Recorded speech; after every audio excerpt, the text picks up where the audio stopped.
Awesome. Yeah.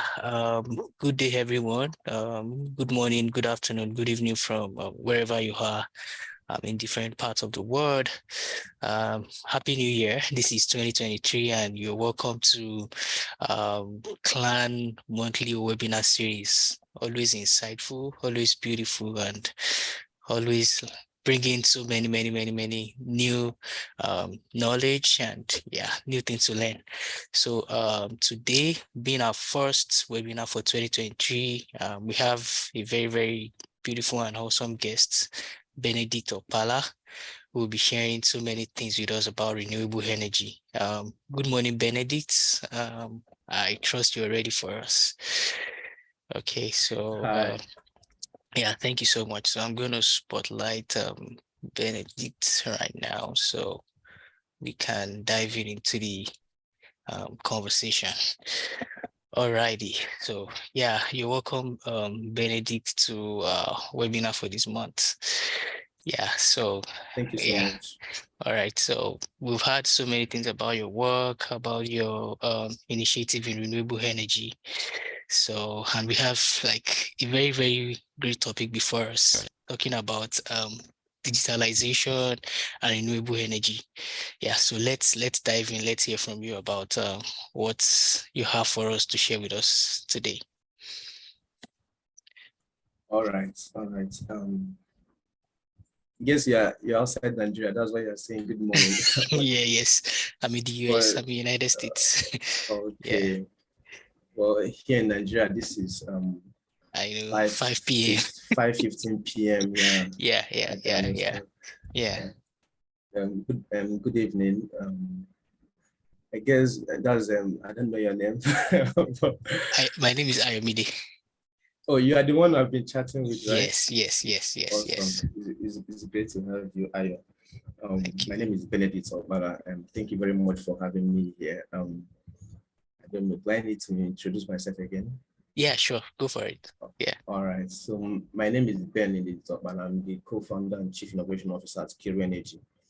I have a background in technology, and I think that's probably more of the reason why I find topics around digitization and use of technology, in renewable fascinating for me. I studied electrical and electronics. Oh, sorry, you are muted, Benedict. Oh, yeah. Oh, can you hear me now? Yes. All right. Sorry. What did you hear last? Let me start again. Yeah, I think you should just start again. All right. So my name is Benedict Okpala, as I said. I'm the co-founder and chief innovation officer at Kiru Energy. Like I said, I have a technology background, and that is one of the reasons why topics around technology, use of technology and digitization in renewables, seems very fascinating to me, and I like talking about it anywhere I go. I studied electrical electronics engineering when I was in school, and ever since then, I've been into the private sector, trying to grow Kiru Energy and build values for our customers and our investors. So at Kiru Energy, what we do basically, on a more basic terms, is we help businesses have access to renewables or the use of renewable energy by offsetting their costs, their power costs, and then enhancing profitability for them. So it's obvious that we live in a country right now where renewable energy has gone beyond just an alternative to energy, but a real source of energy. Considering the fact that we have a collapsed grid system, we have an unreliable grid systems. Businesses in Nigeria, you know, um, undergo a deficit of almost 29 billion yearly based on the statistics from unreliable power supply.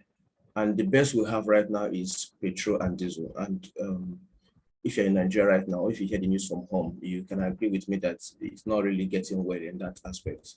A liter of diesel now is almost outrageous for an average Nigerian business to afford. So as it stands now, there's a bridge opportunity for renewable energy companies, to provide solutions to these power challenges, especially for businesses. One of the reasons why we have Okay, I think I'm already going off track. So basically, that's basically what I do. We at Kiro Energy, we help businesses gain access to reliable electricity from solar, basically. And I'm also an active member of IEEE. I'm a professional tech person. I'm a professional renewable energy expert. I've been in this sector for over, give or take, 6 years now. So today, we're going to be talking about impact of digitalization on future of renewable power in Nigeria. So this is a topic I've been working on very soon. I think by next month, I might be releasing an article on that, where I can document most of the things I'm going to say here in a more detailed form. But for the sake of this meeting, we'll have maybe probably time to dive deep into it. But I believe that by the end of this meeting, we should be able to, learn one or two things as regards to how we can improve renewables using digital solutions.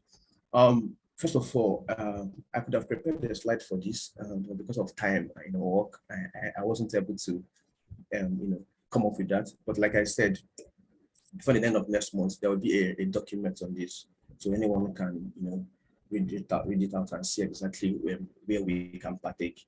So my main aim here is to inspire new thoughts, encourage whoever that is listening to me to look at the renewable energy value chain, right, and see how it can key and become part of the new oil, right, in our hands. First of all, we're going to look at the background of digital solution. What does it mean to what does digitalization mean in a more bare term? And then also look at the current power system in Nigeria, which is obviously lacking when it comes to digital solution. And then also look at application of digital solution in variable energy or decentralized renewable energy in Nigeria.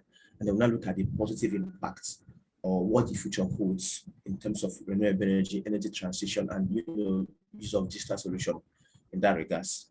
Okay, so I think should I go on or Yeah, of course. Yeah, just go on. I was going to like ask that because thinking about digitalization and renewable energy. So I would like you to help us start with the point of intersection or connection. For us, digital means having access to be able to, like, the opposite of analog, having things fast-paced, computerized, you understand? Then renewable energy. So I'm thinking of where they kind of meet or intersect. So if you can help us to like clarify or shed more light on, okay, digitalization, what you're trying to like say or share with us about digitalization and the aspect of renewable energy. Yeah. All right. Thank you, Ayo. So that's the central point of my message today, the connection between digital solutions and renewables. Okay. First of all, let me set up a background here, and that is why renewables, especially when it comes to Nigeria. Like I said before, renewable is beyond just an alternative to energy, but with time, it's going to become the main source of energy, decentralized renewable energy. Currently in Nigeria, the levelized cost of energy or the levelized cost of diesel energy is 2x more than the levelized cost of solar energy. So the market is there. When it comes to digital solution, it simply means conversion of analog to digital signal or from a continuous signal to a more discrete signal. That's just basic definition, like secondary school definition. But how do we look at digital solutions, or how do we look at digitalization? Digitalization can mean a lot of things. The main reason or the core value beyond digitalization is to improve efficiency of any system beyond just the energy field. But whatever you're introducing digital system, the main aim is to reduce cost and improve efficiency. So digitalization can become anything. It can include the use of computer hardware and software, IoT technologies, robotics, Internet of Things, even social media is digital solution, cloud computing, network infrastructure, blockchain, big data. All these emerging technologies are all digital solutions. How do they connect to renewables? They connect to renewables in various ways. In the 21st century world, in developed countries, digitalization has found its way into the way we generate power, the way we transmit power, the way we distribute power, and even the way we consume power, right? In the 21st century world, we're talking of energy efficiency. You know, digital technology has played a very big role when it comes to energy efficiency. How do I know the amount of energy I'm consuming? I buy energy and then the next 2 hours is gone. How do I track these things? How do I know which of my devices is consuming this energy? All these things can be made possible or made easy using digital solution in terms of consumption. But like I said, there's a lot to say, but I'll be taking it just bit by bit, so that at the end we'll have a series of knowledge that we can build on each other. Awesome. So that's all with the background. That's all with the background. So Awesome. let's look at Nigeria. Okay, most of us here, I believe most of the listeners here are from Nigeria, or currently we all know that we have a collapsed grid system. Okay, it's difficult for Nigeria to boast of 24 hours electricity. Yeah. Yes, the major issue is because the energy is not enough. The energy being generated is not enough. Currently, Nigeria is generating less than what a single state needs. We have 36 states in Nigeria. What we generate currently for the whole country is not even enough for a state like Lagos. Okay, we're generating less than 4,500, and what we need is over 150,000.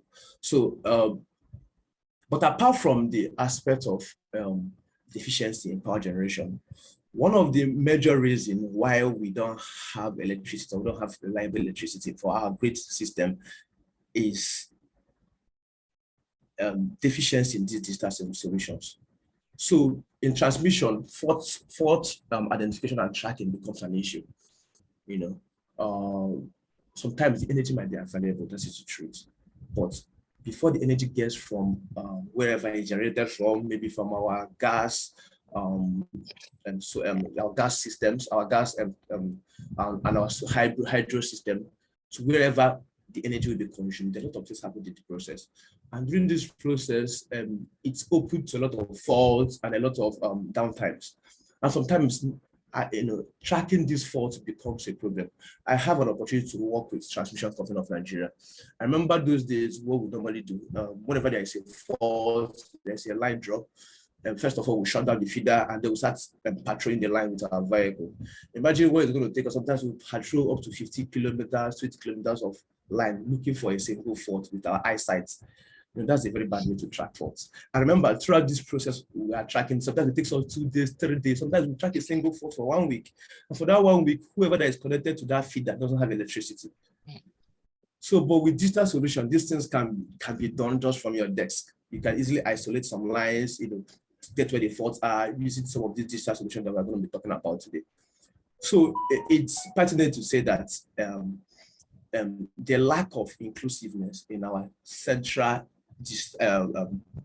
energy or in our central grid system in Nigeria is one of the reasons why we have unreliable power. This also transcends to even how power is distributed for utility companies. Yes, utility companies have been privatized in Nigeria currently, but yet when it comes to technology and use of this digital solution, they are still far below the benchmark. We have the so-called prepaid meters we have at home, which is very inefficient in terms of where the world is right now. For you to buy energy on your system or your you can log in maybe through their platform and then buy tokens. Right now we say buy tokens and then we now go to the handler or maybe wherever the meter is and then start keying the value.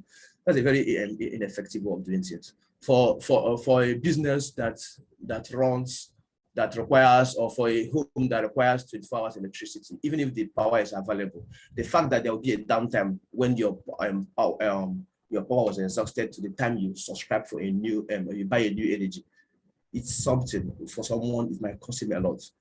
So, like I said, our utility companies are still far below the benchmark when it comes to adoption of digital solution. So,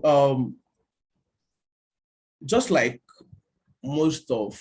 just like the fintech companies in Nigeria, is leveraging on the will I say on the some of the mistakes of the commercial banks to build a fortune.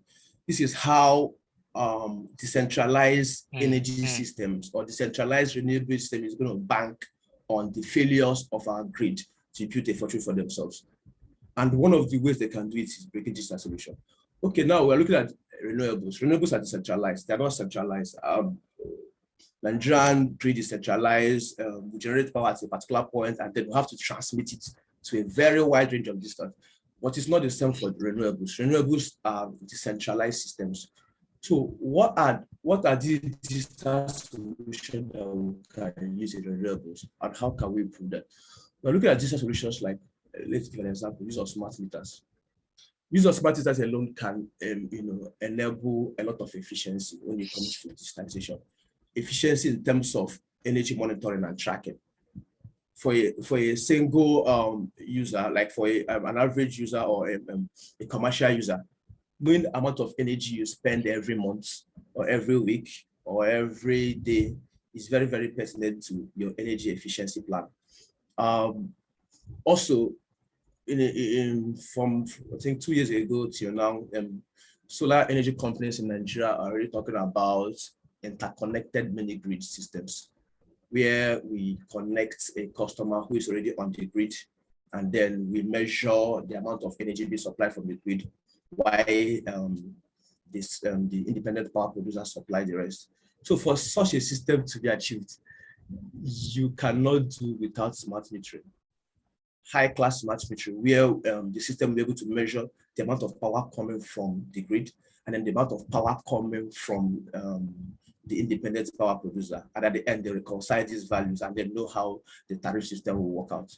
So this smart metering is just one aspect of digital solution that can be used in renewables. That is one of the key aspects of digital integration in renewables. And that part we can, hello, you said? Yeah, go ahead. Okay. And that aspect of digitalization that we can use in renewables is look at something like artificial intelligence and machine learning and analytics. How do I know the amount of energy that a particular customer needs or a particular community needs? These days, or currently in Nigeria, mini grids are being developed every day. Solar mini grid systems in rural communities, in suburban communities, and the truth is, some of these mini grid solutions have investors. As apart from the grants, the ones that get grants from governments and some other bodies to build their mini grid, we have other ones that were built solely for profit making. So, as an independent power producer who intends to bring in a renewable energy solution to a community, how do you know, how do you measure, or how do you get the exact energy demand of that community if you don't apply some of these digital techniques? It's easy to say a customer or someone uses 3 kilowatts hour of energy daily, but because the customer said he owns his television from morning to evening. But in the real sense, does it work that way? So use of artificial intelligence, use of machine learning can help us get more accurate data and help us in making more predictive analysis of energy demand of a community, of a customer, of a larger group of people. And these are solutions that mini grid developers can actually adopt to make their work easier. So they can actually make a more informed business decision about the energy demand of a place, and then know the amount of investment or the volume of investment they need to bring in to set up an energy that can match energy demand and what they intend to supply. We're also looking at the grid integration, which I've already mentioned, integrating renewable energy with the grid. Remember, renewable energy is variable. That's why they call it variable renewable energy, VRE. Renewable energy doesn't contain intermittent. For example, solar, the one that is very popular here. Solar energy is something you get every time. It comes in the day and goes at night.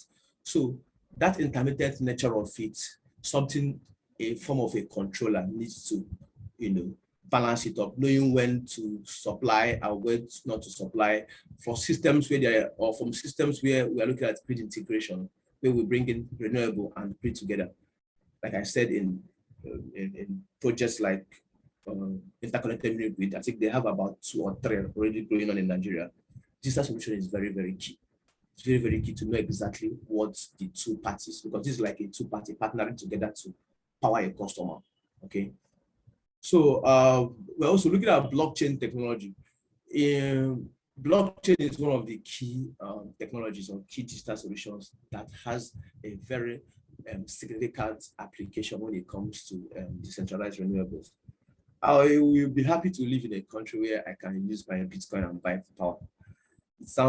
It might sound somehow weird because of maybe the regulator when it comes to the current status of our regulation to blockchain or cryptocurrency, but it's happening already somewhere. In some parts of the world, it's already happening where people can actually spend their cryptocurrency on power.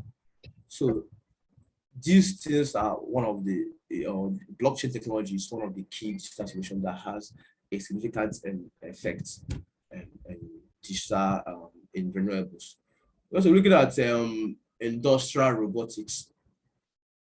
There are heavy, massive solar power mini grids all over the world, and I think the one that grew out just lately, I think it was in Singapore or in China. I've watched some of the videos where they are installing some of those solar panels to see where robotics are doing the work. The project took less than 6 months to complete. Over thousands of solar panels mounted on roofs, mounted on different. You cannot achieve such a thing if you don't bring in digital solution like robotics technology, industrial robotics technology. It's not something you can do manually. So these countries or this developed world are already applying some of this as I'm saying here. We're looking at IoT technology, and that key important technology that can play a very big role. IoT, we know how IoT means Internet of Things, right? Connecting the internet, that's controlling physical systems over the internet. Renewable solution or renewable energy devices or renewable energy equipment are mostly physical devices, right? How do you control them? I'm very happy that currently we have inverter systems and some of these, like inverter system that you can actually monitor over the internet. So it's a very key technology that we can apply in renewables. Some of these inverters, you can even shut them down from anywhere you are. Okay, imagine if you have a mobile app on your phone that you can use to shut down your solar. Let's say you are leaving, you forget to put off some of your devices, and then you remember you have not done that. You don't need to get back home. You just log into your phone, switch off this device, switch off this, switch it, and everything works fine. So these technologies, we can go on and go on to mention a lot of them, but there are key, these ones I've mentioned are key technologies that we can use, and they are all digital solutions, and they have huge impact when it comes to decentralized power solutions. Yeah. Awesome. Thank you so much, Benedict, for that very in-depth sharing. So the first question I would kind of pose to you to help us kind of dissect is like looking at where Nigeria is currently, where we are in terms of power, in terms of power supply. I know we are currently majorly on hydroelectric power, like coming from the dam, and like Yes. looking into the future and looking at the current state of development. I know we are kind of categorized as still a developing country, looking at the state of digitalization in Nigeria, where we are currently in terms of power and in terms of digitalization, and looking into the future. So like, how can we bridge the gap, or what are the things that we can start doing? Yeah, you've painted a very beautiful picture, like, oh, Internet of Things, robotics, so many things, and where we currently are in terms of state of power. I know it's very important. I was like reading through or doing a course about sustainable lifestyles, and power affects housing, it affects mobility, it affects like, in so many ways, so many things, so many parts of our life or aspects of our life. So how do you think we can start bridging the gap, or where can we start? Where can we start from to get to that future of renewable energy connecting with digitalization? All right, thank you, Ayo, for that question. So, so this is a very important question because it's one of the reasons why I believe we should be talking about topics like this, to look at what is possible, how can we start, have we even started in the first place? So when it comes to Nigerian power solution, like I said, Nigerian power system is a centralized power system, right? In Nigeria, we don't have different states generating its own power like what we have in some other countries. I mean, the US, where you have districts and counties and states generating their power. In Nigeria, we have a central system, right? Our generation is somehow privatized. Our transmission is fully government owned or public, while our distribution is privatized. Well, in such a system, it's difficult to, as an individual, to say you are coming up with solutions, right? Because it's not a decentralized system. The much you can do is if you are working in one of these, maybe if you're in the good position, like you are working with some of these utility companies. Like I had the opportunity to work with one of the utility companies in Nigeria, and I remember then some of the shortcomings we were having. I was just saying things, suggesting why can't we do it like that? But there are businesses actually, they're looking at cost and gain. Okay, so what does it cost us and what are we going to gain in return? So you may not really have much of opportunity to affect more change in that regards. And that is where we are talking, and that is what we're talking about renewable power. That's solar or renewables. So renewables gives a power to the people. Let me put it that way. Just like I use an analogy of fintech companies in Nigeria leveraging on the shortcomings of our commercial banks, right? There are some of us that have no, I can't even remember the last time I went to bank because I'm using Kuda. Like I'm using Kuda. Why will I be bank? There are many of them who pay. I don't have any business with bank. If I go to bank, maybe something so important that leads me to the bank. So because these fintech guys came in to fill up some of those gaps and then gives power to the people. And there are many of them that are competing. So we can have such a thing in Nigeria where we have renewable energy coming up. And trust me, they are growing in numbers. Kiro Energy and the rest of them, they are big players in the company and in the industry. What can an individual do? Okay, if you're a young person or if you're interested in what I'm saying and you feel like, okay, I want to do something, how do I become part of this affecting digital solution or using digital solution? There are numerous ways. Like I say, for example, most renewable energy companies in Nigeria don't even have smart meters. Some of them that have smart meters don't even know how to, they don't even utilize them to the fullest of its ability. For example, they don't really use smart meters for buying energy. So you can actually create a solution where you can do more than just buying energy. Create a digital solution, a mobile app integrated with some hardware system that can allow solar energy companies to track their customers, maybe do some of their bookkeeping or even track usage or track their their energy sales, or if possibly help them get some of this and do some of these analytical functions. For example, we're talking about machine learning, energy demand, energy forecasting. So there are solutions we can create along these lines. There are already companies doing something similar to that, but we can do more. We can become part of some of these things. We have many good solutions in Nigeria. There are many of them, in suburbs and urban area. We don't have much of them in the cities because of regulation. But we have plenty of them in the villages. And some of them, some of these companies who have these setups have areas they may not be able to reach, just because they are more interested in providing the power and the whole social and economic profit. But there are solutions that you can bring up and they become your customers. Just like I've mentioned, use of smart meterings, use of machine learning, artificial intelligence to help them improve their efficiency and unique service delivery for their customers. So right now in Nigeria, I wouldn't give Nigeria a thumbs up when it comes to digital solution. Like I said, because of our centralized system of power. The government is not really, I don't think, they have a lot of policies that back some of this as we are saying, but in terms of action plan, we are not yet started. Let me put it that way. It's unfortunate. But it's the platform that decentralized energy system will create. People can become part of the new change. People can see, foundations, right, and platforms to build on and do something unique. Just like I use the fintech and commercial bank analogy. Yeah. So. Awesome. Thank you so much for that. I know renewable energy is like known as one of the solutions to the climate crisis that we currently have globally.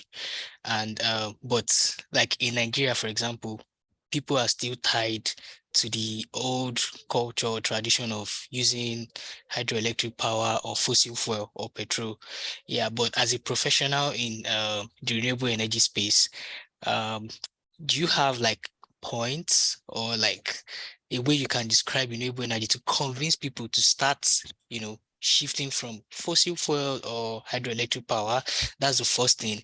And secondly, people think in quotes that renewable energy is expensive. So they kind of like, oh, before I'm going to install a inverter system in my house or my roof, in my shop or in my company, let me just go for diesel, let me just go for petrol, or let me just, in quotes, let me just bribe NEPA. Yeah, I know someone that has a very, very big recycling facility in Ikorodu, Yeah, and I don't think lights sees in a factory. Even if they want to yeah. take light, maybe they'll have to call her that, hello, madam, we want to like see light. There'll be Mhm. power interruption for 2 hours. So, and Mm. she knows how she did it. She had to like settle so that there will be uninterrupted power supply in her factory so that she'll be able to do her Mm. recycling, stuff like that. So if you want to convince that kind of person that, auntie, no, stop using, let's shift from NEPA or stop buying diesel in your factory, shift to renewable energy, shift to solar power is the best. It will protect our planet. So what's like the case that you can use to kind of convince that kind of person? And how do you think as young people, climate activists, environmentalists, how we can convince people to change the narrative of people using fossil fuel hydroelectric power to renewable energy? All right. Thank you, Ayo, for that question. It's actually Yeah. a very important question, and this question I keep getting every time. Why will I use solar after it's expensive? Well, let me start by area of why should we use solar. Then we'll now go to how do we convince people. Um, yes, solar is expensive. Okay, I'm not going to paint word when it comes to that. But um, at some point in Europe, let me use Europe for example, countries like Germany. At some point in Europe, it became so clear that the cost of solar or using solar is even getting cheaper than the cost of using the conventional power solution. Like for example, they are coal and the rest. But there's what's called grid parity. At some point in Europe, I think in the beginning to early 21st century, some European nations beginning to attain grid parity. So grid parity is a situation whereby the cost of buying energy from conventional power is almost equal or even higher than the cost of buying renewables. So cost is one thing that convinces people, no matter what you think, no matter the, the dislike you might have or the confidence you might enjoy when you are using the conventional power. So in Nigeria, it's difficult to tell someone use solar because it's not to save the environment. In fact, that's the last thing Nigerian wants to hear. Yeah, I'm saving the environment. That one concerns you. But what I know is I want to go with what is cheaper for me. In developed countries, they have initiatives. They have carbon pricing techniques where they give some so they give some incentives to people that use renewables just to save the environment. So at some point, you find out that using renewables is even better because government will give you incentives. I think in Germany, if you buy electric car, there are some tax you will not be paying. But if you're using fuel car, you'll be paying some kind of money. In fact, even companies that produce electric cars in Germany are getting subventions and are getting incentives from government just to encourage them. So that alone is a very good way to encourage people. But in Africa or in Nigeria, we don't have such systems. So the only way we can convince a Nigerian to use solar is if it becomes cheaper. That's the only way. So if it doesn't become cheaper, Nigeria doesn't find it difficult to use. So right now, the cost of this is high. Solar also is high a bit because of dollar switch and the exchange rate. But in a more global perspective, the cost of renewable energy components is dropping by 5% minimum every year. The cost of inverters are dropping, cost of batteries are dropping. But in Nigeria, it seems it's going up. because of our exchange rate. So each time the naira loses value over the dollar, you know, the price, there's an inflation, right? So it seems we're not enjoying that benefit of global drop in price of renewables. So, but renewables are characterized, or solar, for example, is characterized by high capex and low opex. So the capex might look very high in initial investments, but over time you find out that we've actually benefited more in terms of costs. Renewables run on almost zero, running costs. You don't buy fuel for it. You can buy a Meccano 15 kilowatts for, let's say you have 1.5 million, you can buy a Meccano for your business. When you buy a Meccano, calculate the cost of diesel. If your energy demand, if you consume for a 20 kVA Meccano, let's say you use up to 18 kilowatt hour of energy every day. Trust me, by the end of every day, you need at least 9 to 15 liters of diesel, which is almost 7,000 to 8,000 naira daily on your Meccano. So imagine if you're a business that runs every single day, you work 6 times a week, calculate the costs in a year and see how. But with solar, it might cost you so much to acquire. With 1.5 million, you may only acquire the one that's okay for your business. You might go for something that's huge, maybe up to 2.5 or 3 million. But at the end, you look at the lifespan of that project, okay, and then you look at the cost benefit on your own side. It's just a basic cost benefit analysis, and that's how we convince people at my company, at Kiro Energy. Try to make people know, okay, this is actually. Solar is cost, but not really that cost as you think, because after all, this is very costly. So we help you do the maths. It's simple math. At the end, you find out that it's even cheaper. Okay, that's one side. Also, in my company, so I'm talking of what we do, because we have a way to, we have responses to some of these challenges that people face when it comes to using solar. Also, we look for alternative payment plans for people who want to own renewable energy solutions. Looking at payments plan where we can, like there's one we call the lose to go model that we use for some of our customers, where we split your payments over 6 months, 1 year, just like a hire purchase for solar. Okay, so by the end of 1 year, you have completely paid for it. So then that's risk, or that that's a disadvantage or little disadvantage or pain you might have bringing that bulk money once. So we split it for you to pay it over a period of time. Also, in my company, we also look for ways to, we call it CNI model, commercial industrial power solution, solar power, where we bring investors to invest in your power. So if you consume power very well, and we are sure that, okay, this business here uses power every time. In fact, you depend on electricity for your operation. So if there's no light, you not sell, or you not render your services, we can actually power you at no cost. And then we'll allow you to buy energy on demand from our system. But that is after we've gone through a series of processes of, looking at your energy data, looking at how much of electricity you consume. We'll have people that can actually finance. And at the end, our investors, we deliver value to our investors in terms of return on investment, and then deliver value to you in terms of reliable power, and then offsetting your energy costs. So in a nutshell, the best way to convince a Nigerian, or the scenario that will convince Nigerians to use solar power is already here happening. Days are gone where we say, let's use diesel. Go and buy diesel now. This is 850. And the price is not coming down. So instead of buying the diesel generator and then falling it for over time and spending excess on that, why not use solar that you just spend the money once and then enjoy the benefit over time?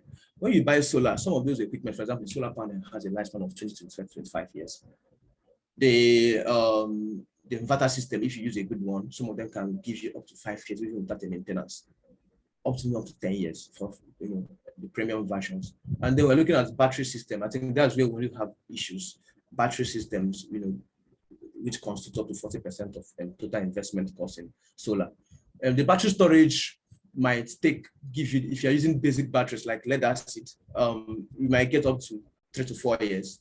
But for some businesses, you don't even need much battery power bank. You don't need to store it much, For businesses, if I have a business and I open by 8 in the morning, I close by 8 in the evening, I don't need more storage. I'm not working at night. So if I'm not working at night, I won't spend much in batteries. I just need few batteries that can take me during the low insolation period when the sun is down.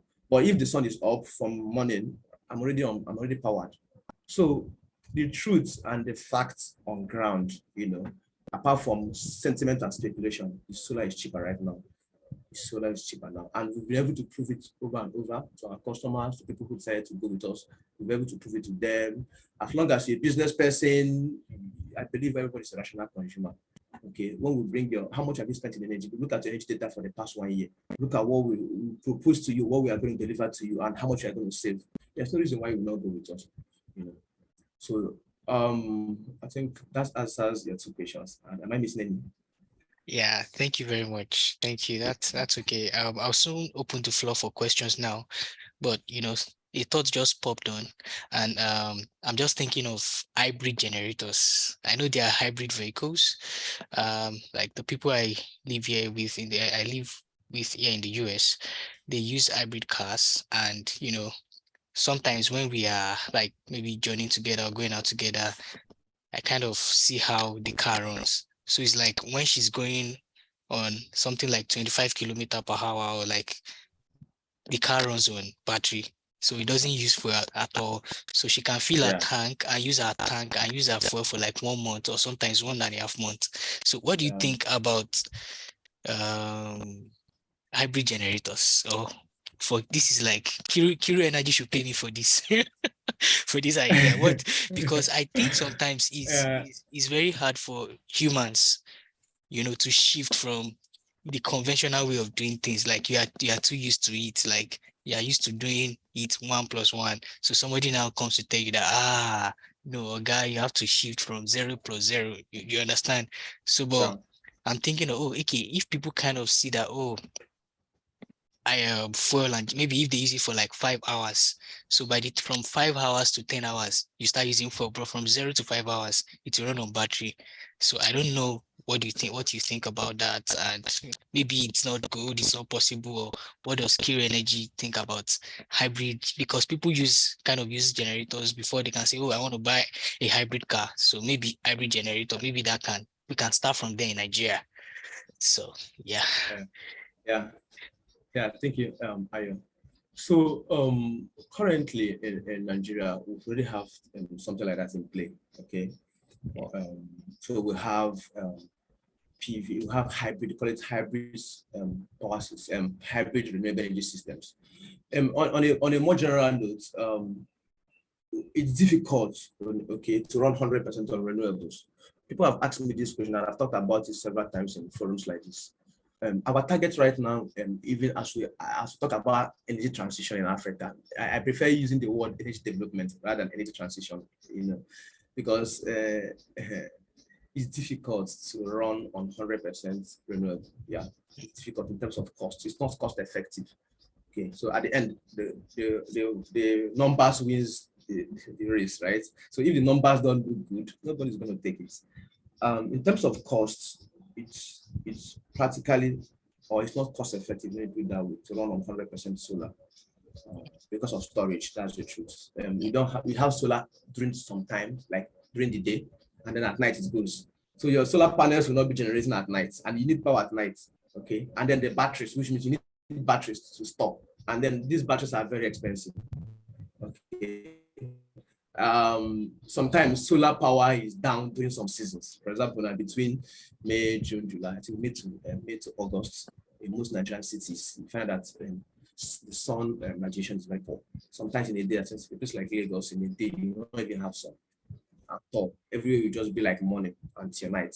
The sun will not be bright enough to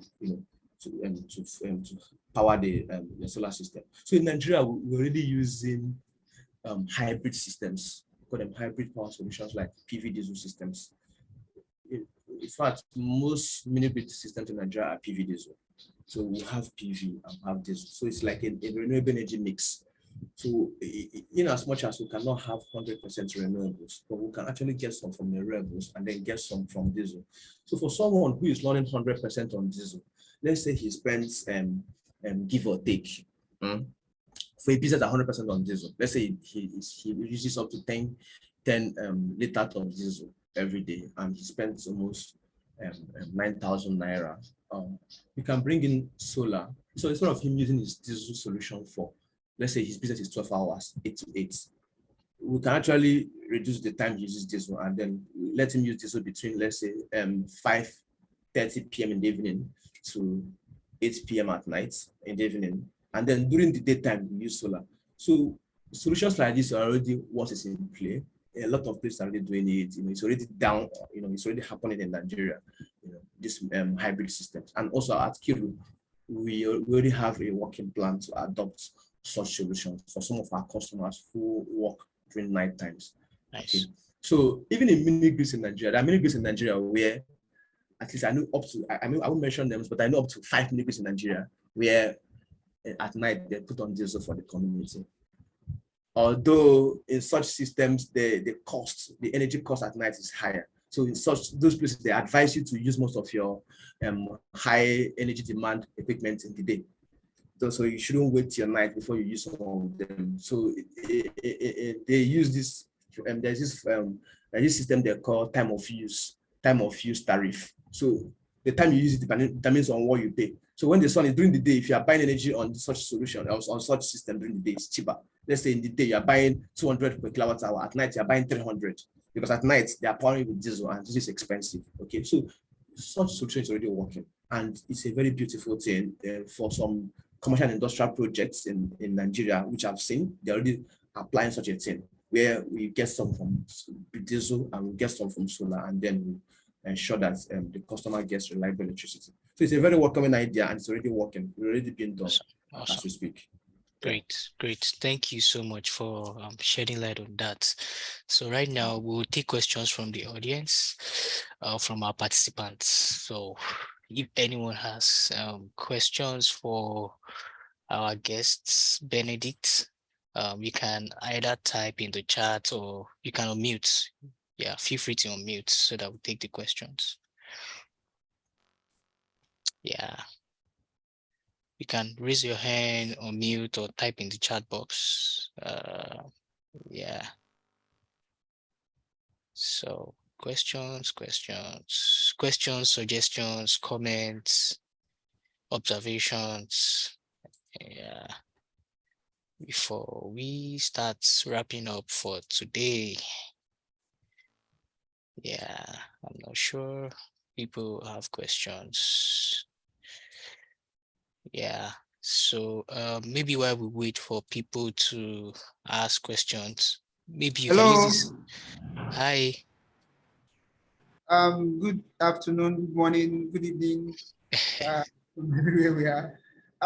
Thank you, Mr. Benedict Okpala, for the wonderful presentation. It was indeed very insightful, and we gained a lot from it. I really appreciate the presentation. And so I have two questions, if you permit me. Number one is that I'm actually in the office, and you might even be hearing some pam pam pam at the background. So we are also operating on renewable energy in our office.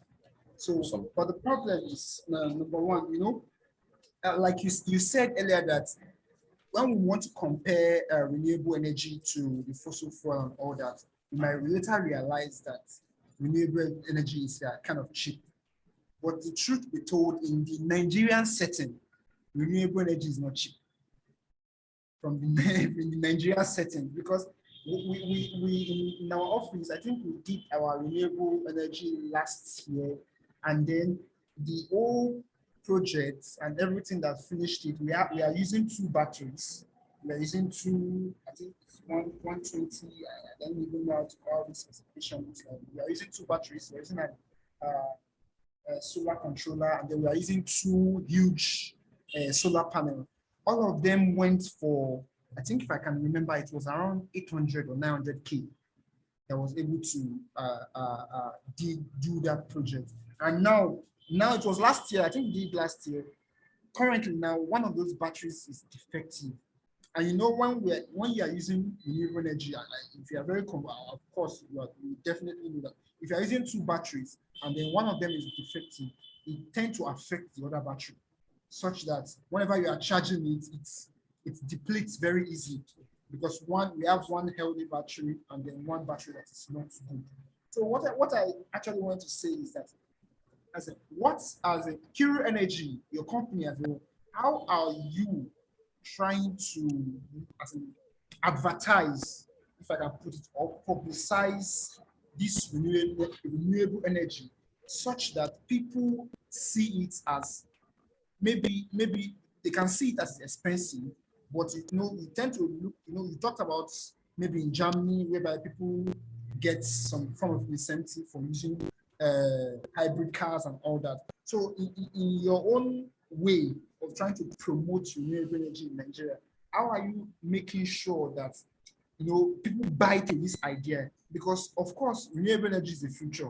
If we don't want to be deceiving ourselves, but then just like Mr. Mile said, it's very difficult, especially for Nigerians, that we know that 1+1 is equal to 2, and then somebody is coming to tell you that 0+1 can still be 2. It shifts from the conventional point of view. But how are Kiro Energy trying to ensure that renewable energy becomes something that we can see it as a norm? And then when somebody say, okay, I think I want to adopt renewable energy, somebody will not look at it and like, that is cost, so that is expensive, that is you carry your money, go on all that. So what is Kiro Energy doing in that regard? One. Then secondly, sorry, I'm doing a long talk. For projects, like, let me use Julius Baker as an example. When they work on all those persons that work on projects on the highway, this large, big project, factory project, they are always mobile. And then those people that are mobile, they use big machines, high-end machines like that. And those machines are normally used on fossil fuel. I don't know, but I don't think we have as in solar panels that are big enough to power those big gens. So what will the future be like for people that work on big projects? They use big machines and they are mobile. How can they inculcate renewable energy into their own plan too, such that maybe you are going through Lagos Ibadan Expressway and then you see Julius Berger working, and then you can confidently say that the machines they are using are not being powered by fossil fuel or diesel, but they are powered by solar panel and all that, maybe stationed somewhere around the site. How can we inculcate that into the future of renewable energy too? Thank you very much, and apologies for the long talk. Okay. Thank you very much for that question. I don't know. Can you hear me? Hello. Yes. You're audible. Yes. Okay. Yes. So Yes. So if I get your first question and your second question, and I think I've written it a little bit down. So your first question is, how do we encourage renewables? And you mentioned how you installed some solar solution just last year, and then in a year time the battery is already depleting and stuff like that. Well, I'm not on ground maybe to look at exactly what happens, but there are challenges that we have in this sector, when it comes to solar. Just by you talking about how you encountered challenge using yours, sometimes we have, people who are not well trained, trying to, take on some of these solar design and installation responsibilities. Basically, if you want to install a solar power, the first thing that the person does, because I'm seeing your case as more of an issue of improper installation being done. I don't know the energy demand of your company or your workspace, but you talked about you guys using 2 batteries and 2 panels. That alone is already, let's say, I don't want to call it improper installation when it comes to this meeting, but I believe that one of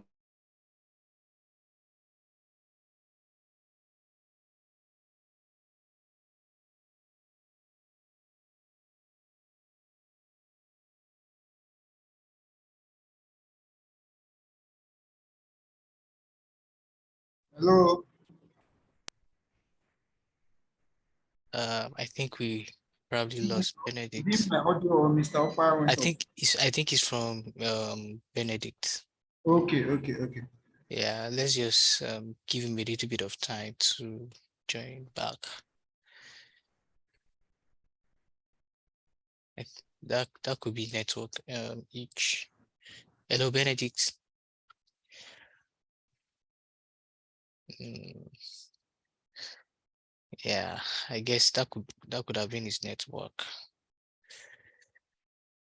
Okay, so let's just give him a little bit of time. Please, if you have question, we'd like to take just one more question because of our time, so that we'll be wrapping up as soon as Benedict answers Olayinka's question. So if you have question, comments, kindly signify now or type in the chat box. Yeah.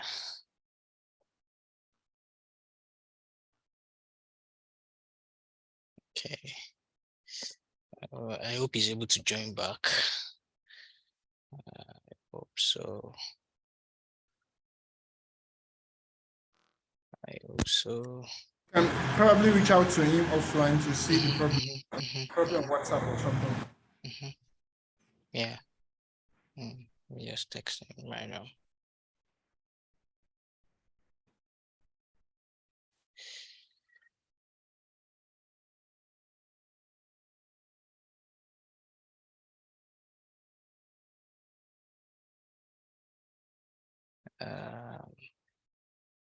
Yeah, that must have been a big network issue. So I think we'll wait 2 more minutes for him to join back. Yeah. Okay, so let me kind of start finding a way to wrap up while we still wait. Yeah, thank you everyone for joining our first webinar for 2023. Yeah, and we promise the next or the rest of the year, the rest sessions will be more insightful, definitely, as it has always been before. New guests, new things to learn about, yeah, new frontiers of knowledge, and yeah, so many things to learn about environmental health, the environment, sustainability, yeah, and many things to profit our planet, our people, yeah, peace, prosperity, yeah. So Benedict says he will join back very shortly. So I think he should be back in like 1 minute or 2 minutes. Yeah.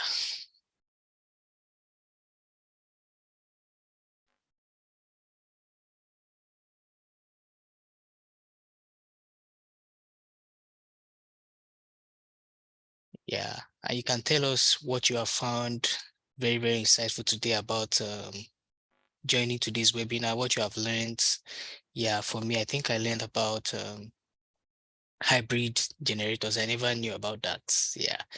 So I was just thinking that, oh, since they are hybrid cars, there should also be things like hybrid generators for people to use fossil fuel, or let's say a little bit of fossil fuel and a little bit of solar energy or renewable energy. And maybe from there, at least, first of all, that reduces emission of carbon, into the environment.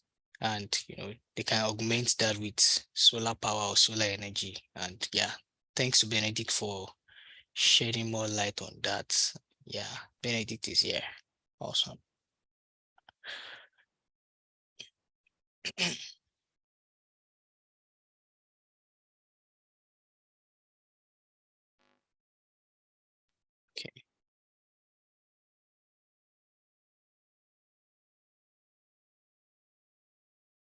Hello, Benedict. You're welcome back.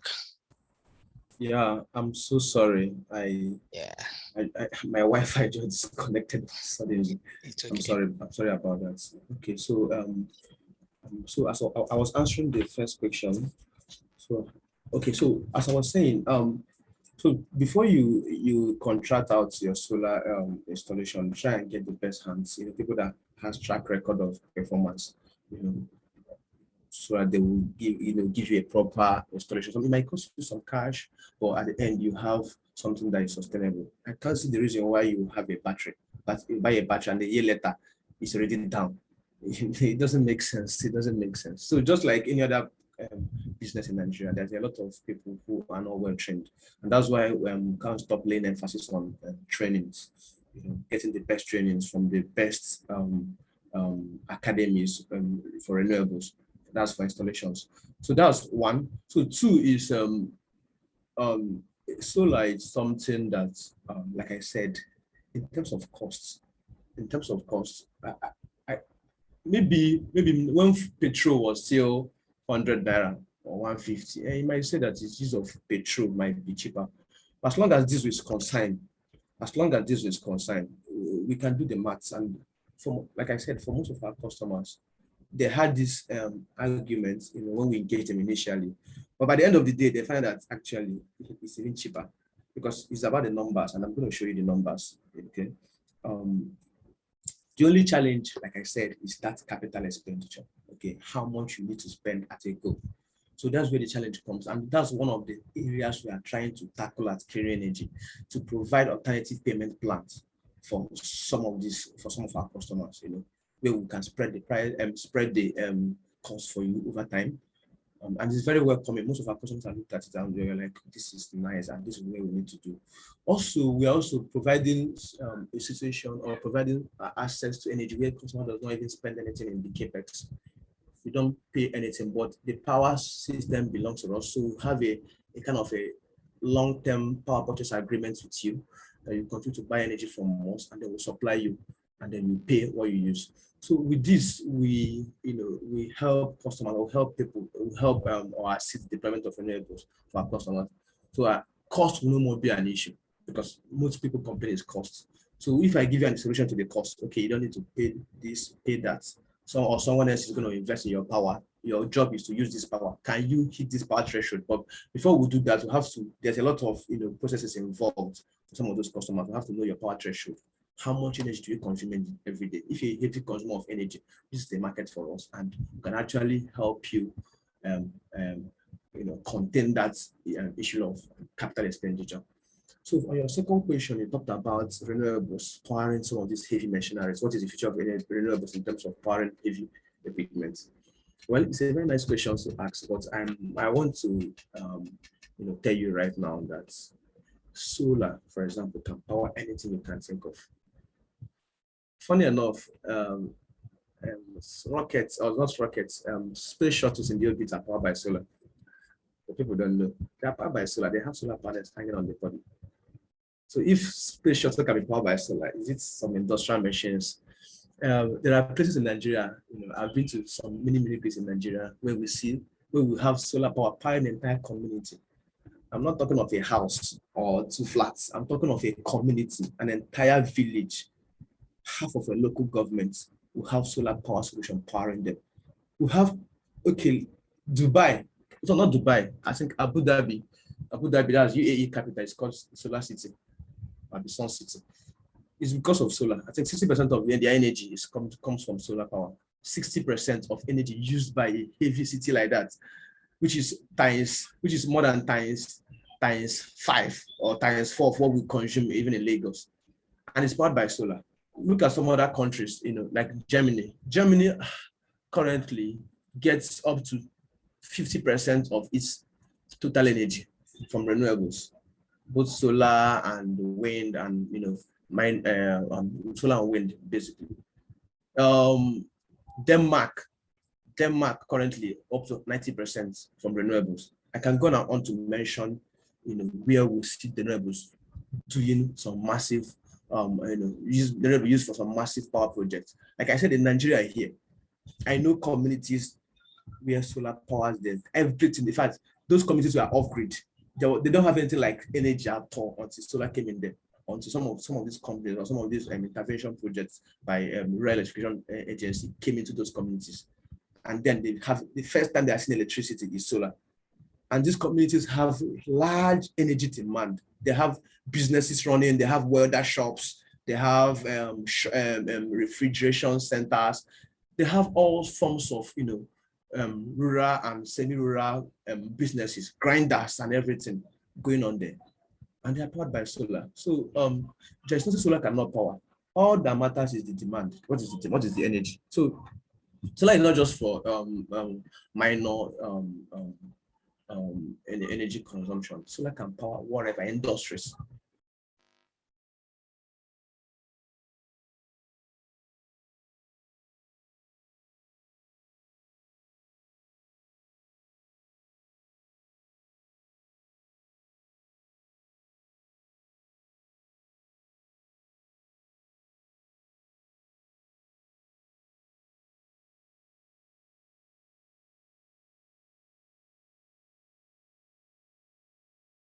I think there might be a little bit of network each now. Olayinka, can you hear me? I can hear you. I think it's from him. Yeah. So yeah, I think we'll just like probably wrap up now. Yeah, I think it's from him. I think we'll just wrap up now because of time. Let me just check with him again so that we just, I think he answered, was he able to answer your both of your questions? Yes, definitely. I got the answer. Yeah, awesome. Yeah. So I think his Wi-Fi went off again. So yeah, thank you. If you have further questions for Benedict Okpala, I don't know I'm not sure I have his email, but you can send any questions you have, we can get it across to him. You can send it to info@claninitiative.org. Yeah, so you can send any questions you have to info@claninitiative.org and would like get across to Benedict for you. Thank you, everyone. Thank you for joining our January webinar for this month. We are so grateful, and we look forward to another edition in February, which will be insightful and a very, very great one again. Yeah, thank you, and do have a wonderful rest of today, whether it's morning, afternoon, evening, wherever you are in part of the world. Yeah, so thank you very much. See you again next month. Do have a very, very lovely rest of the day. Yeah, bye.